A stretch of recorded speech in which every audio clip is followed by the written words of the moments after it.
So this video is going to be how to live a successful life traveling or overseas. Some people, maybe from the West, may choose to live in other countries for a variety of reasons.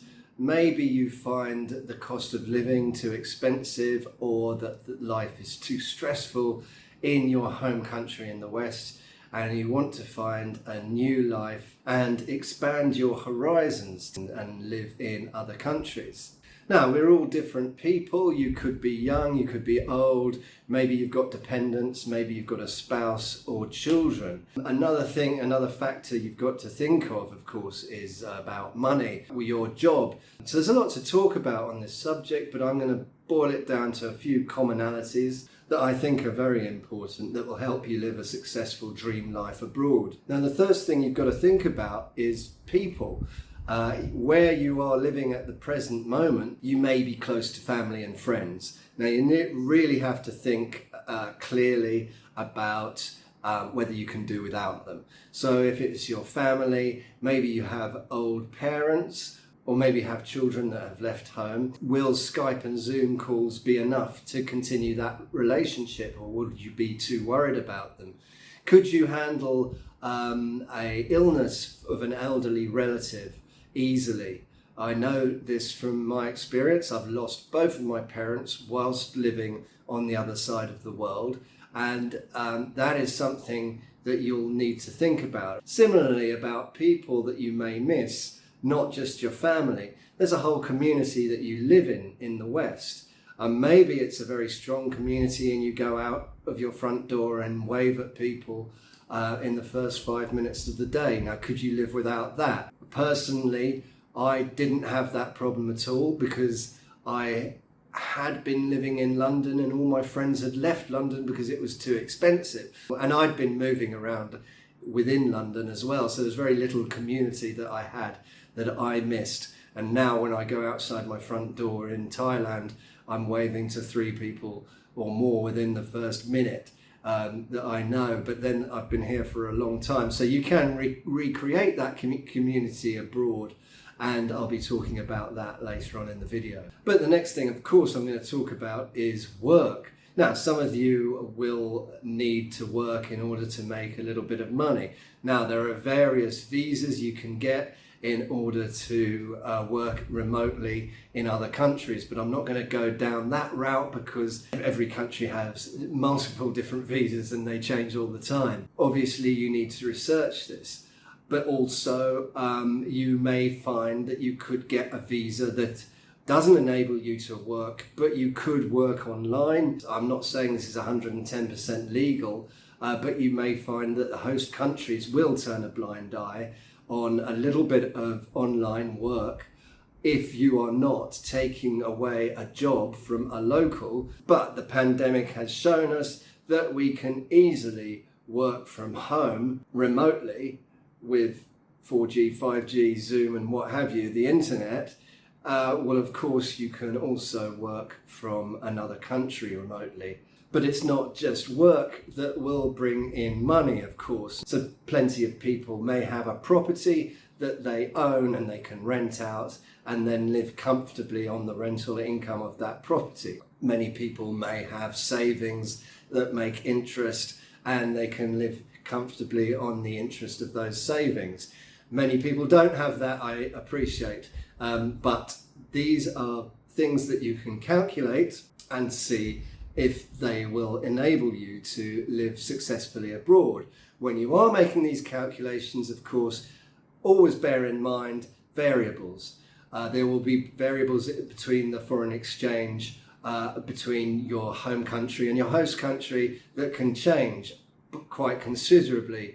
And of course, if you are paying a mortgage on a house, then you've got to think about interest rates. If they go up and your mortgage goes up, is that going to give you a problem? So always research these things very carefully. You can also think about saving money as well as making money.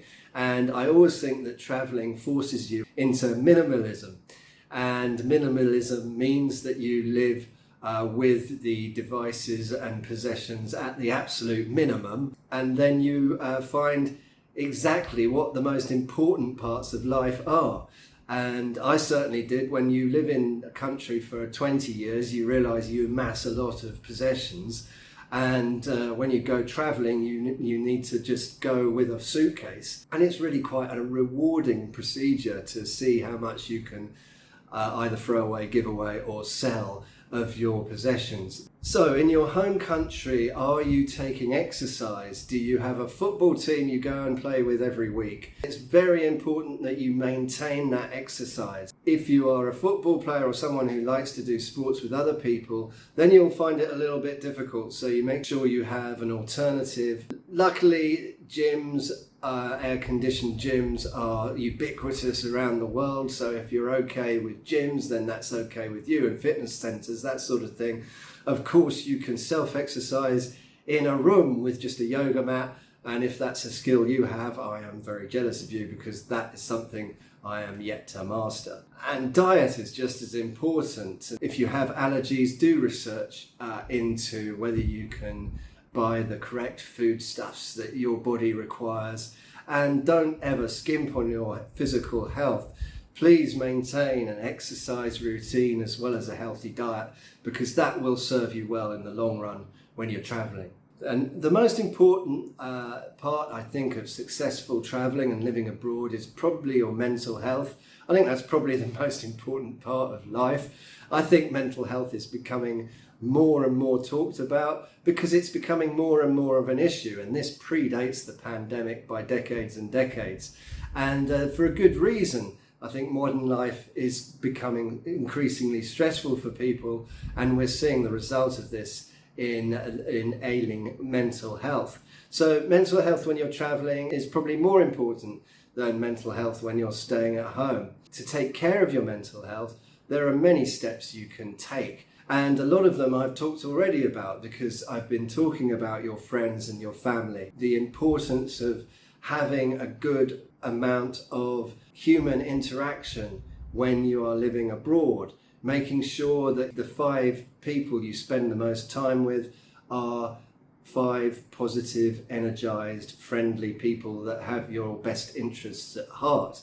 This is as important in your hometown as it is when you're traveling. Another thing I think I have to talk about is our devices, and okay, they are great because they enable us to see and speak to our families and friends all around the world very easily, but the flip side of that is social media and news feeds that are aimed to anger you and make you energized in a negative way. And I think it's very important that you identify what makes you angry, what makes you upset, and what makes you depressed online, and then avoid it. My ideal answer to all of this is to avoid the news feed 110%, because it's only there not to help you, it's there to hook you in to their platform, and therefore it's not serving you or your mental health. So I think your media diet is as important as your food and drink diet,